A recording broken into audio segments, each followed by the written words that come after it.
Hello नमस्कार साथियों, आप सभी का स्वागत है। यूपी पुलिस का जो हिंदी का प्रैक्टिस सेट नंबर 7 है, तो इस सेशन में आप सभी का स्वागत है।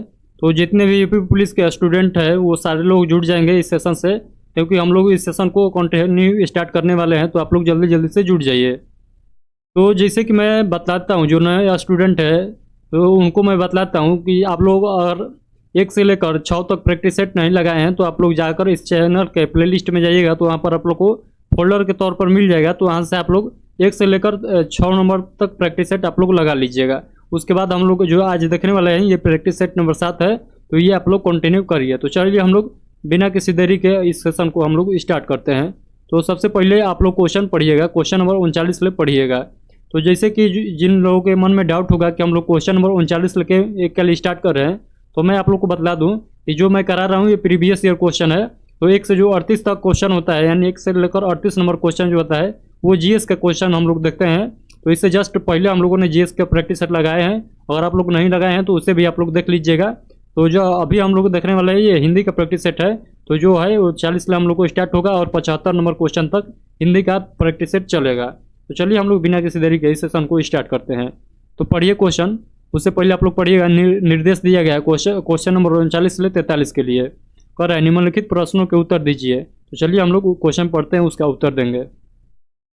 क्वेश्चन पढ़िएगा, क्वेश्चन नंबर 39 कर रहा है सूरदास के गुरु कौन थे। तो सूरदास के गुरु के नाम बतलाना है। तो बताइए सूरदास के गुरु कौन थे। तो आप लोग बतलाइएगा बल्लभाचार्य। बल्लभाचार्य यानी ऑप्शन नंबर सी इस क्वेश्चन का राइट आंसर हो जाएगा। अगला क्वेश्चन, क्वेश्चन नंबर 40 पढ़िएगा, छंद पढ़ते समय आने वाले विराम को क्या कहते हैं। तो बतलाइए इस क्वेश्चन का राइट आंसर क्या हो जाएगा। तो बताइए जल्दी से। तो ये से कहेंगे यति, यति यानी ऑप्शन नंबर बी हो जाएगा। अगला क्वेश्चन पढ़ना है, क्वेश्चन नंबर 41 पढ़िएगा। कह रहा है विशेषण शब्द जिस संज्ञा या सर्वनाम की विशेषता बतलाते हैं उसे क्या कहते हैं। तो उसे क्या कहते हैं आप सभी लोग बताइए। तो उससे हम लोग कहते हैं विशेष्य। विशेष्य यानी ऑप्शन नंबर बी हो जाएगा। अगला क्वेश्चन है प्राचीन शब्द विशेषण के किस प्रकार में आते हैं। तो आप लोग बताइएगा इस क्वेश्चन का राइट आंसर। तो इस क्वेश्चन का राइट आंसर सभी लोग बताइएगा, तो गुणवाचक हो जाएगा। तो इस क्वेश्चन का राइट आंसर आप लोग क्या बताइएगा। तो इस क्वेश्चन का राइट आंसर बताइएगा गुणवाचक, यानी ऑप्शन नंबर डी हो जाएगा। तो चलिए हम लोग आगे के क्वेश्चन को कंटिन्यू करते हैं। अगला क्वेश्चन पढ़िएगा, अभ्यास कर रहा है अभ्यास का विशेषण रूप बतलाना है। तो अभ्यास का विशेषण रूप बताइए क्या हो जाएगा। तो अभ्यास का विशेषण रूप कौन सा हो जाएगा, तो आप लोग को ऑप्शन बतलाना है। तो इस क्वेश्चन का राइट आंसर सभी साथियों बताइएगा क्या हो जाएगा। तो ये हो जाएगा अभ्यासी। अभ्यास का विशेषण रूप अभ्यासी हो जाएगा। तो ये बात आप लोग को याद रखना है। अगला क्वेश्चन देखिएगा, क्वेश्चन पढ़ने से पहले यहाँ पर निर्देश पढ़ लेते हैं। कर है प्रश्न संख्या 44 और 45 के लिए निम्नलिखित मुहावरे के लिए उचित विकल्प चुनना है। यानी क्वेश्चन नंबर 44 और 45 में मुहावरा दिया गया है और मुहावरा का आप लोग को अर्थ बतलाना है। तो देखिए कर रहा है द्रौपदी का चीर। द्रौपदी का चीर का अर्थ क्या होता है, तो आप लोग को बतलाना है। इस क्वेश्चन का राइट आंसर क्या हो जाएगा। तो द्रौपदी का चीर का मतलब होता है कभी समाप्त न होना। यानी द्रौपदी का जो चीर हरण हो रहा था तो साड़ी उनके समाप्त नहीं हुआ, तो उसे आप लोग याद रखिएगा कि कभी समाप्त ना होना, यानी द्रौपदी का चीर। तो चलिए अगला मुहावरा का आप लोग अर्थ बतलाइएगा। अगला मुहावरा है, मुहावरा पढ़िए कर कुप मंडूक होना। कुप मंडूक होना, इसका अर्थ आप लोग को बतलाना है। इस मुहावरे का अर्थ बतलाइए क्या हो जाएगा। तो इस मुहावरे का अर्थ आप सभी लोग बतलाइएगा सीमित ज्ञान या सीमित अनुभव होना। तो इस क्वेश्चन का right answer option number D बतलाइएगा आप सभी लोग। अगला क्वेश्चन आप लोग पढ़िएगा, मैं आप लोग के सामने क्वेश्चन ला देता हूँ, उसके बाद आप लोग को पढ़ना है। तो देखिए यहाँ से जो है आप लोग को ये क्वेश्चन जो पुराने स्टूडेंट है उनको मैं समझा दिया हूँ कि आप लोग को इस क्वेश्चन का कैसे पढ़ना है। तो पहले आप लोग को पढ़ना है। देखिए यहाँ पर एक वाक्य दिया रहता है, तो आप लोग को वाक्य के देखिए मैं बताता हूँ। क्वेश्चन आप लोग को पढ़ने की कोई ज़रूरत नहीं है, जो पुराने स्टूडेंट है वो जानते हैं। तो आप लोग जल्दी से आंसर बताइए, और जो नहीं जानते हैं मैं उनको बतलाता हूँ। तो देखिए एक वाक्य का यहाँ से स्टार्ट किया गया है, यानी 1 नंबर से वाक्य स्टार्ट किया गया है सामाजिक जीवन में। इसके बाद आप लोग को य र ल व करके इसमें आप लोग को दिया गया है, वाक्य को इधर उधर किया गया है, मतलब आप लोग को सीरियल वाइज सजाया नहीं गया है। और उसके बाद इसको आप लोग को सजाना है, और उसके बाद अंतिम में आप लोग को इस वाक्य को जोड़ देना है। तो आप लोग को बतलाना है पहले यह आएगा कि र आएगा कि ल आएगा कि वो आएगा, तो आप लोग को बतलाना है। इसमें आप लोग पढ़िएगा वाक्य, तो आप लोग को शुद्ध रूप से बनाना है कि कौन एक सीक्वेंस में आएगा। तो आप लोग बताइए इस क्वेश्चन का राइट आंसर क्या होगा। तो पढ़िए आप लोग और बतलाइए इस क्वेश्चन का राइट आंसर क्या हो जाएगा। तो देखिए इस क्वेश्चन का जो राइट आंसर हो जाएगा, तो आप लोग पढ़िए एक बार और उसके बाद बतलाइएगा। थोड़ा समय आप लोगों को समय देता हूँ, उसके बाद मैं बतलाऊँगा, क्योंकि क्वेश्चन जो है थोड़ा लंबा हो जाता है। तो आप लोग पढ़ लीजिए एक बार। तो देखिए इस क्वेश्चन का जो राइट आंसर हो जाएगा, तो मैं बता दूं। देखिए पढ़िएगा सामाजिक जीवन में क्रोध की जरूरत बराबरी पड़ती है और बराबरी पड़ती है। मनुष्य दूसरे के द्वारा पहुंचाए जाने वाले बहुत से यदि क्रोध न हो तो कष्टों की चिर निर्वृत्ति का उपाय ही न कर सके। तो देखिए जो ये वाक्य दिया गया है ये बिल्कुल सही सीक्वेंस में लिखा गया है। तो इस आप लोग याद रखिएगा, उस जैसे सीक्वेंस में लिखा गया है उसी सीक्वेंस में हम लोग इसको पुट करेंगे, यानी ऑप्शन नंबर जो ए हो जाएगा इस क्वेश्चन का राइट आंसर हो जाएगा। तो आप लोग ऑप्शन नंबर ए का ही टिक लगाइएगा। तो आप लोग पढ़कर देख सकते हैं। तो आप लोग क्वेश्चन नंबर जो ए हो जाएगा इसका राइट आंसर हो जाएगा, ऑप्शन नंबर ए इस क्वेश्चन का राइट आंसर होगा। तो चलिए अब अगला क्वेश्चन पढ़िएगा। अगला क्वेश्चन कर रहे हैं, दिए गए वाक्यांश के लिए एक शब्द का चयन कीजिए। तो आप लोग को एक वाक्य दिया गया है और इस वाक्य से बनने वाले एक शब्द में आप लोग को अर्थ बतलाना है। कह रहा है पूरब और उत्तर के बीच की दिशा को आप लोग क्या कहेंगे। तो बताइए पूरब और उत्तर के बीच की दिशा को क्या कहा जाता है। तो आप सभी को पता होगा इस क्वेश्चन का राइट आंसर इसे कहा जाता है ईशान, ईशान कहा जाता है। तो ये बात आप लोग याद रखिएगा। अगला क्वेश्चन पढ़ना है, वलय शब्द का अर्थ चिन्हित कीजिए। तो वलय शब्द का अर्थ आप लोग को बतलाना है कौन सा हो जाएगा। तो इस क्वेश्चन का राइट आंसर आप सभी लोग बताइएगा। तो इस क्वेश्चन का राइट आंसर हो जाएगा गोलाकार घेरा। गोलाकार घेरा यानी वलय चिन्ह का आप लोग को ये अर्थ हो जाएगा। तो ये बात आप लोग को याद रखना है वलय शब्द का। चलिए अगला क्वेश्चन पढ़िएगा। क्वेश्चन नंबर 49 है, कर है नीचे दिए गए शब्दों में से अव्ययी भाव समास का चयन कीजिए। तो अव्ययी भाव आप लोग को बतलाना है कौन से समास में अव्ययी भाव समास है। तो सभी साथियों बताइएगा इस क्वेश्चन का राइट आंसर। तो ये हो जाएगा आजीवन। आजीवन जो है ये अवयवी भाव हो जाएगा। तो इस क्वेश्चन का राइट आंसर आप लोग ऑप्शन नंबर बी याद रखिएगा। अगला क्वेश्चन पढ़िएगा। अगला क्वेश्चन सभी साथियों पढ़िएगा क्या कहा जा रहा है। कह रहा है क्वेश्चन नंबर 50 पढ़िएगा। कह रहा है ठीक समय पर आ जाना, ठीक समय पर आ जाना इनमें से कौन सा कारक है। तो आप लोग बताइएगा इनमें से जो है कौन सा कारक है। तो बताइए सभी साथियों क्या हो जाएगा इसका राइट आंसर। तो आप लोग बताइएगा अधिकरण कारक है। तो अधिकरण इस क्वेश्चन का राइट आंसर हो जाएगा। चलिए हम लोग अगला क्वेश्चन पढ़ते हैं। अगर आप लोगों को क्वेश्चन समझ में आ रहा है और सेशन अच्छा लग रहा है तो आप लोग वीडियो को लाइक कर दीजिए और इस सेशन को अपने दोस्तों के पास शेयर जरूर कर दीजिएगा। चलिए अगला क्वेश्चन पढ़िए। क्वेश्चन नंबर 51 कर रहे हैं, मंदिर मंदिरा युग्म का उपयोग अर्थ वाला युग्म कौन सा होगा। तो आप लोग को बतलाना है इस क्वेश्चन का राइट आंसर। तो इसमें आप लोग को सही युग्म, इसमें सही जोड़ा आप लोग को पहचान करना है। तो बताइए कौन सा इस क्वेश्चन का राइट आंसर हो जाएगा। तो इस क्वेश्चन का राइट आंसर बताइएगा देवालय अश्वालय अश्वशाला, देवालय अश्वशाला। तो ये ऑप्शन नंबर डी इस क्वेश्चन का राइट आंसर हो जाएगा। अगला क्वेश्चन पढ़िएगा सभी लोग। अगला क्वेश्चन नंबर 52 पढ़ना है आप लोग को। कर है निम्नलिखित में से मिश्र वाक्य है। तो निम्नलिखित में से मिश्र वाक्य कौन सा है। तो आप लोग को बतलाना है इस क्वेश्चन का राइट आंसर। तो सभी साथियों बताइएगा इस क्वेश्चन का राइट आंसर। ये हो जाएगा ज्यों ही वह घर से निकला वर्षा होने लगा। ये इस क्वेश्चन का जो है मिश्र वाक्य बन जाएगा, यानी ऑप्शन नंबर डी इस क्वेश्चन का राइट आंसर हो जाएगा। तो चलिए अब हम लोग गद्यांश क्वेश्चन देख लेते हैं। तो आप लोग को गद्यांश पढ़ना है और उसके बाद आप लोग क्वेश्चन जो पूछा जाएगा उसका आंसर देना है। चलिए हम लोग गद्यांश पहले पढ़ते हैं। तो संगे संगे आप लोग को भी पढ़ना है। कह रहा है आज वर्षों बाद उठी है इच्छा हम कुछ कर दिखाएं, एक अनोखी जश्न मनाए अपना कोरा अस्तित्व आजमाए। आज वर्षों बाद सूखे पत्तों पर बसंत ऋतु आई है, विचार रूपी कलियों पर बाहर खिल आई है, गहनता की फसल लहराई है। तो इसे आप लोग पढ़ लीजिएगा। उसके बाद हम लोग इससे बनने वाले क्वेश्चन को हम लोग देखेंगे। तो चलिए हम लोग देखते हैं इससे बनने वाला क्वेश्चन। तो पढ़िएगा क्वेश्चन क्या कहा जा रहा है। सॉरी क्वेश्चन उधर था वो शायद। तो क्वेश्चन हम लोग पढ़ लेते हैं, उसके बाद हम लोग आंसर देखेंगे। तो चलिए हम लोग क्वेश्चन पढ़ते हैं। गहनता की फसल आई है, यहाँ भी क्वेश्चन नहीं लिखा गया। 1 मिनट आप लोग वेट कीजिएगा, मैं आप लोगों के सामने आप क्वेश्चन आप लोग को प्रस्तुत करता हूँ। सॉरी, तो अभी इसमें वाक्य दिया गया है, तो अभी भी इसमें आप लोग को गद्यांश वाले वाक्य को पढ़ना है। तो कहा है शायद इसी कारण आज वर्षों बाद उठी है इच्छा हम कुछ कर दिखाएं, अपना कोरा अस्तित्व आजमाए। तो यहाँ तक आप लोग को पढ़िएगा, उसके बाद आप लोग को आंसर देना है। थोड़ा सा मैं गड़बड़ा गया था देखने में ऑप्शन को। तो चलिए हम लोग क्वेश्चन को पढ़ते हैं। यहाँ से गद्यांश का क्वेश्चन यहाँ से स्टार्ट होता है। तो आप लोग आंसर बतलाइएगा एक क्वेश्चन करके। तो 53 नंबर क्वेश्चन पढ़िएगा। कर है कवि के मन में इच्छा उत्पन्न हुई है, डैश कैसी इच्छा उत्पन्न हुई है। तो आप लोग को बतलाना है इस क्वेश्चन का राइट आंसर क्या हो जाएगा। तो कुछ महत्वपूर्ण कार्य करने की इच्छा उत्पन्न हुई है कवि के मन में। अगला क्वेश्चन पढ़िएगा। कर है सूखे पत्ते प्रतीक है किसका। तो आप लोग बतलाइएगा इस क्वेश्चन का राइट आंसर क्या हो जाएगा। ये हो जाएगा मन के सुनेपन के लिए प्रतीक है। तो ये बात आप लोग याद रखिएगा, यानी ऑप्शन नंबर सी इस क्वेश्चन का राइट आंसर हो जाएगा। अगला क्वेश्चन पढ़िएगा, क्वेश्चन नंबर 55 कर है, किन कलियों पर बहार का आगमन हुआ है? तो आप लोग बताइएगा किन कलियों पर बहार का आगमन हुआ है? तो ये विचारों की कलियों पर बहार का आगमन हुआ है। अगला क्वेश्चन पढ़िएगा, गहनता की फसल से कवि का क्या आशय है? तो गहनता की फसल से कवि का क्या आशय है? तो आप लोग बताइए इस क्वेश्चन का राइट आंसर सभी लोग बताइएगा। तो इस क्वेश्चन का राइट आंसर आप लोग बताइएगा, विचारों में परिपक्वता। तो ऑप्शन नंबर ए इस क्वेश्चन का राइट आंसर हो जाएगा। तो अगला क्वेश्चन पढ़िएगा, क्वेश्चन नंबर 57 सभी साथियों पढ़िएगा, कर है, रिक्त स्थान हेतु दिए गए विकल्पों में उचित विकल्प चुनिए। तो आप लोग को बताना है यहाँ पर जो रिक्त स्थान दिया गया है इसमें कौन सा ऑप्शन भरा जाएगा। तो कर है, रामू की डैश केवल इसीलिए हुई क्योंकि राजीव उसकी डैश अधिक बुद्धिमान है। तो आप लोग बताइएगा ये दोनों खाली जगह के स्थान पर कौन से ऑप्शन हम लोग पुट करेंगे कि ये जो वाक्य है ये शुद्ध बन जाएगा। तो सभी साथियों बताइएगा इस क्वेश्चन का राइट आंसर क्या हो जाएगा। तो इस क्वेश्चन का right answer option number C बताइएगा। पढ़िएगा फिर से वाक्य को, रामू की उपेक्षा केवल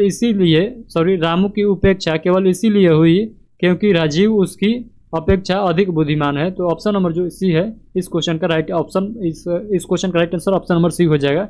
यानी इस ब्लैंक वाले जगह पर ये ऑप्शन जो है सटीक बैठ रहा है। तो चलिए इसी प्रकार हम लोग अगला क्वेश्चन देखते हैं। अगला क्वेश्चन आप सभी लोग पढ़िएगा। अगला क्वेश्चन है, निम्न पंक्ति में सही अलंकार का चयन करना है आप लोग को। तो इस पंक्ति में आप लोग सही अलंकार का चयन करिए, कौन सा इसमें सही लिखा गया है। तो कह रहा है, पानी बीच मीन प्यासी मोही सुनी सुन आवे हासी। तो इस पंक्ति में आप लोग को अलंकार बतलाना है। तो बताइए इसमें कौन सा अलंकार हो जाएगा। तो सभी साथियों बताइएगा। तो इसमें हो जाएगा विशेषोक्ति अलंकार, यानी ऑप्शन नंबर सी इस क्वेश्चन का राइट आंसर हो जाएगा। अगला क्वेश्चन नंबर 59 सभी लोग पढ़िएगा, कर है, निम्नलिखित विकल्पों में से किस विकल्प में सभी शब्द जो है व्यक्तिवाचक संज्ञाएं हैं। तो आप लोग को बताना है इस कौन सा ऑप्शन में जो है लिखा गया वाक्य जो शब्द है वो सभी जो है व्यक्तिवाचक संज्ञा है। तो बताइए इस क्वेश्चन का राइट आंसर क्या हो जाएगा। तो इस क्वेश्चन का राइट आंसर सभी साथियों बताइएगा। तो इस क्वेश्चन का जो राइट आंसर हो जाएगा रामचरितमानस और गंगा। रामचरितमानस और गंगा जो है ये एक व्यक्तिवाचक संज्ञा है। चलिए अगला क्वेश्चन नंबर 60 पढ़िएगा, निम्नलिखित में से क्या गंगा का पर्यायवाची नहीं है। तो आप लोग बताइएगा इस ऑप्शन में से कौन से ऑप्शन जो है ये गंगा का पर्यायवाची नहीं है, जबकि आप लोग को 3 ऑप्शन गंगा का पर्यायवाची दिखाई देगा। तो आप लोग को बताना है कौन से ऑप्शन जो है गंगा का पर्यायवाची नहीं है। तो बताइए इसका राइट आंसर क्या हो जाएगा। तो देखिए कालिंदी जो है ये गंगा का पर्यायवाची नहीं है, ये बात आप लोग को याद रखना है। जबकि तीनों ऑप्शन याद रखिएगा, इसके अतिरिक्त जो मंदाकिनी है, भागीरथी है और सरिता है ये सब गंगा का पर्यायवाची है। तो ये बात आप लोग याद रखिएगा। अगला क्वेश्चन नंबर 61 पढ़िएगा, सही बर्तनी शब्द का चयन करना है आप लोग को। सही बर्तनी वाले शब्द का चयन कीजिए, इसमें से कौन हो जाएगा। तो आप लोग बताइएगा इस क्वेश्चन का राइट आंसर क्या हो जाएगा। तो क्वेश्चन नंबर 61 का आप लोग राइट आंसर बताइएगा, ये हो जाएगा श्रृंगार। श्रृंगार आप लोग देख सकते हैं, श्रृंगार आप लोग शुद्ध बर्तनी में पढ़े होंगे। तो श्रृंगार जो लिखा जाता है करेक्ट इसी तरह लिखा जाता है। तो ये पॉइंट को आप लोग लिख कर याद रखिएगा। श्रृंगार में आप लोग को अक्सर गलती कर देते हैं, तो आप लोग एक बार देख लीजिए, नागिन के नज़र के तरह आप लोग को देखना है इसको। तो आप लोग देख लीजिए, उसके बाद आप लोग अपने दिमाग में से इसे नोट कर लीजिएगा ताकि आप लोग भूल नहीं पाइएगा। अगला है कर है समूहार्थक शब्द चिन्हित करना है, यानी जो आप लोग को बतलाना है इस ऑप्शन में दिया गया है तो इसमें कौन सा जो लिखा गया है ये समूह को दर्शाता है। तो आप लोग बताइएगा इस क्वेश्चन का राइट आंसर क्या हो जाएगा। तो देखिए भीड़ जो है, भीड़ ये एक समूह से भीड़ बनता है, यानी बहुत सारे लोग रहेंगे, यानी लोगों का समूह को हम लोग भीड़ कहते हैं। ये बात आप लोग याद रखिएगा। अगला क्वेश्चन नंबर 63 पढ़िएगा, कर है आंशिक शब्द जो है, आंशिक शब्द में प्रत्यय आप लोग को बतलाना है, कौन सा प्रत्यय है आंशिक शब्द में। तो बताइए इस क्वेश्चन का राइट आंसर क्या हो जाएगा। तो इस क्वेश्चन का राइट आंसर आप सभी लोग बताइएगा, आंशिक में इक आप लोग सुन रहे हैं, आंशिक इक आ रहा है तो इक प्रत्यय हो जाएगा। तो ये बात आप लोग याद रखिएगा। चलिए हम लोग इस क्वेश्चन के बाद अगला क्वेश्चन देखते हैं। अगर सेशन पसंद आ रहा है आप लोग को, सेशन अच्छा लग रहा है तो आप लोग लाइक करिए। ये मैं आप लोग को बार बार कहना नहीं पड़ेगा, आप लोग इतना तो समझदार हैं, आप लोग अपने से लाइक कर दीजिएगा। तो चलिए लाइक कर दीजिए। उसके बाद हम लोग अगला क्वेश्चन देखते हैं।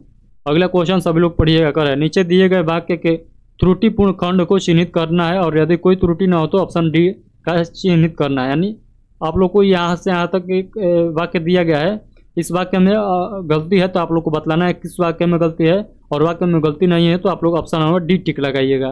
तो बताइए इस क्वेश्चन के कौन से वाक्य में गलती है। तो बताइएगा आप सब इस क्वेश्चन का राइट आंसर क्या हो जाएगा। तो इस क्वेश्चन का राइट आंसर आप सभी लोग बताइएगा, ऑप्शन नंबर सी में इस क्वेश्चन का right answer option number C में गलत लिखा गया है, यानी पुलिस द्वारा चोरी का मामला बरामद किया गया है, हो गया है, ये यहाँ पर लिखा गया है। तो किया गया लिखेंगे तो थोड़ा आसान रहेगा, यानी वाक्य शुद्ध लगेगा। तो ये ऑप्शन नंबर सी में जो है अशुद्ध लिखा गया है, तो इसीलिए हम लोग इस क्वेश्चन का जो ऑप्शन नंबर सी टिक लगाएंगे। तो ये बात आप लोग याद रखिएगा। तो चलिए हम लोग अगला क्वेश्चन पढ़ते हैं। अगला क्वेश्चन नंबर 65 देखिए, अगर है बरधूमी का संधि विच्छेद करना है। तो बरधूमी का संधि विच्छेद आप लोग करिए, कौन सा ऑप्शन में जो है बरधूमी का सही संधि विच्छेद किया गया है, तो बताइए आप लोग। तो इस क्वेश्चन का राइट आंसर आप सभी लोग बताइएगा, बधु प्लस उर्मी यानी बधुर्मी। ये ऑप्शन नंबर बी इस क्वेश्चन का राइट आंसर हो जाएगा। तो चलिए हम लोग अगला क्वेश्चन देखते हैं। क्वेश्चन नंबर 66 सभी लोग पढ़िएगा। कर है भिन्नार्थक शब्द का चयन करना है। तो ये चारों ऑप्शन में से आप लोग को बतलाना है कौन इसमें से भिन्न है, जबकि तीन ऑप्शन एक दूसरे के समान है। तो आप लोग बताइएगा इसमें से कौन जो है ये भिन्न शब्द है। तो आप लोग बताइए इस क्वेश्चन का राइट आंसर क्या हो जाएगा। तो आप लोग बताइएगा अनिल जो है ये भिन्न है इन सभी से, जबकि पावक, अनल और किरसानु जो है ये पावक, अनल, किरसानु जो है ये एक जैसा है, और अनिल जो है ये इन सब से अलग है। तो ये बात आप लोग याद रखिएगा। अगला क्वेश्चन नंबर 67 पढ़िएगा। कर है हर्ष का विलोम शब्द आप लोग को बतलाना है। तो हर्ष का विलोम शब्द बताइए। तो हर्ष का विलोम शब्द आप सभी लोग बताइएगा क्या हो जाएगा। तो हर्ष का विलोम शब्द हो जाएगा विषाद। तो हर्ष का विषाद आप लोग याद रखिएगा, हर्ष विषाद ऐसे करके आप लोग याद रखिएगा। विलोम शब्द अगर आप लोग का याद नहीं है तो आप लोग इसी चैनल पर जाइए, आप लोग देख लीजिएगा। हमने विलोम शब्द का पूरा आप लोग को क्वेश्चन करा दिया है, तो आप लोग वहाँ से देख लीजिएगा। अगला क्वेश्चन है गंदला, मैला, मलिन किस शब्द के पर्यायवाची है। तो आप लोग को बतलाना है गंदला, मैला, मलिन जो शब्द है ये किस शब्द का पर्यायवाची है। तो आप लोग को बतलाना है इस क्वेश्चन का राइट आंसर क्या हो जाएगा। तो बताइए आप सभी लोग इस क्वेश्चन का राइट आंसर क्या हो जाएगा। ये जो पर्यायवाची है ये पंक्ति का पर्यायवाची है, यानी ऑप्शन नंबर सी इस क्वेश्चन का राइट आंसर हो जाएगा। अगला क्वेश्चन नंबर 69 पढ़िए। कर है कर्कश का विलोम नीचे दिए गए विकल्पों में से चुनना है। तो कर्कश का विलोम क्या हो जाएगा। तो आप सभी लोग बताइएगा इस क्वेश्चन का राइट आंसर क्या हो जाएगा। तो इस क्वेश्चन का राइट आंसर बताइएगा मधुर हो जाएगा, यानी कर्कश का विलोम शब्द जो हो जाएगा ये मधुर हो जाएगा। ये बात आप लोग को याद रखना है। कर्कश मतलब आप लोग सोच सकते हैं बहुत तेज आवाज़, और मधुर मतलब बहुत मीठा आवाज़ यानी बहुत स्लो आवाज़। तो इसे आप लोग याद रखिएगा। अगला क्वेश्चन पढ़िएगा, यहाँ पर निर्देश पढ़ लीजिएगा। है 70 और 71 नंबर क्वेश्चन के लिए निर्देश दिया गया है। वाक्यों के लिए एक उचित विकल्प का चयन करना है। तो कोई इसमें निर्देश नहीं है, तो चलिए हम लोग उचित विकल्प का हम लोग चयन करते हैं। कर है जो इंद्र पर विजय प्राप्त कर लिया हो उसको हम लोग एक वर्ड में क्या कहेंगे। तो आप सभी लोग बताइएगा इस क्वेश्चन का राइट आंसर जो हम लोग कहेंगे इंद्रजीत। जो इंद्र पर विजय प्राप्त कर लिया हो उसे हम लोग कहेंगे इंद्रजीत। अगला है ऊंच कुल में पैदा व्यक्ति को हम लोग क्या कहेंगे। तो ऊंच कुल में पैदा व्यक्ति को हम लोग क्या कहेंगे। तो आप लोग बताइएगा उसे कहेंगे कुलीन कहेंगे। तो ऑप्शन नंबर डी इस क्वेश्चन का राइट आंसर हो जाएगा। अगला क्वेश्चन पढ़िएगा। क्वेश्चन नंबर 72 है। कर है ईश्वर तुम्हें दीर्घायु दे अर्थ के आधार पर वाक्य का भेद बतलाना है। तो इसमें बतलाना है कौन सा भेद हो जाएगा। तो बताइए इस क्वेश्चन का राइट आंसर क्या हो जाएगा। तो इस क्वेश्चन का जो राइट आंसर हो जाएगा इच्छावाचक वाक्य हो जाएगा, यानी ऑप्शन नंबर सी इस क्वेश्चन का राइट आंसर हो जाएगा। अगला क्वेश्चन पढ़िएगा। अगला क्वेश्चन नंबर आप लोग पढ़िएगा 73। कर है श्री गणेश का विलोम आप लोगों को बतलाना है। तो श्री गणेश का आप लोग विलोम बताइएगा। तो श्री गणेश का मतलब होता है प्रारंभ करना, और इसका विलोम बताइएगा तो इति श्री हो जाएगा। श्री गणेशाय का मतलब होता है प्रारंभ करना, और इति श्री का मतलब होता है अंत करना। तो ये आप लोग याद रखिएगा। अगला क्वेश्चन नंबर 74 पढ़िएगा। फूल का पर्यायवाची नहीं है। तो इसमें से आप लोग को बतलाना है कौन से ऑप्शन जो है वो फूल का पर्यायवाची नहीं है, जबकि 3 गो ऑप्शन में आप लोग को फूल का पर्यायवाची दिया है। तो आप लोग बताइएगा इस क्वेश्चन का राइट आंसर क्या हो जाएगा।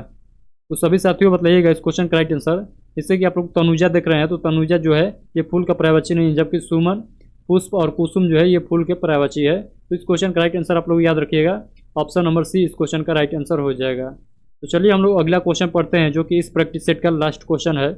इसके बाद हम लोग इस सेशन को द एंड करेंगे। तो चलिए हम लोग पढ़ लेते हैं। कर किस रस को रसराज कहा जाता है। तो आप लोग बताइएगा वो कौन सा रस है जिससे हम लोग रसराज कहा जाता है। तो आप लोग बताइएगा श्रृंगार रस को रसराज के नाम से भी जाना जाता है। तो आज का सेशन यहीं पर हम लोग स्टॉप करते हैं। तो आज का सेशन आप लोगों को कैसा लगा आप लोग कमेंट बॉक्स में ज़रूर बताइएगा।